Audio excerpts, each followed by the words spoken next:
அனைவரையும் நாள் 101க்கு வரவேற்கிறேன். இன்றைய காலை பார்த்தீங்கன்னா ஒரு பூஸ்டோட தொடங்கிச்சு.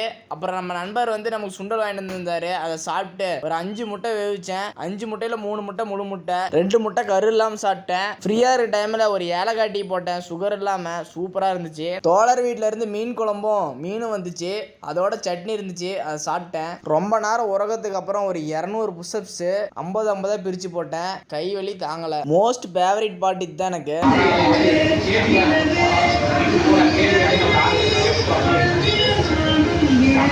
தூங்கினதுனால நல்லா பல்ல விளக்கிட்டு, அது என்னன்னு தெரியல, தூங்கினாவே பல்லு விளக்கணும்னு தோணிடுது. இரவு உணவுக்கு பார்த்தீங்கன்னா ஓட்ஸு, நமக்கு பிடிச்ச காய்கறி கேரட் பீன்ஸு, சிக்கன் 200 கிராமு, 2 முட்டை, அது கரு இருக்குது எடுத்து போட்டுருவேன், கொஞ்சோண்டு ரைஸு, ஒரு மல்டி விட்டமின் போட்டுக்கிட்டேன். மல்டி விட்டமின் போட மறந்துடுறேன், அதனால மல்டி விட்டமின் போட்டு கரெக்டாக ஒரு 3/4 லிட்டர் தண்ணி குடித்தேன் நைட்டு தூங்குறதுக்கு முன்னாடி. தண்ணி நிறைய குடிங்க முடிஞ்ச அளவுக்கு. அப்புறம் ஆரஞ்சு பழம் சாப்பிட்டு, கட்டிங்ஸ் இருக்கிறப்ப நிறைய ஃப்ரூட்ஸ் தான் சாப்பிடணுமா, ஃப்ரூட்ஸ்லாம் சாப்பிட்டு தூங்க போயிட்டேன். கண்ட்ரோலாக இருங்க காய்ஸ்.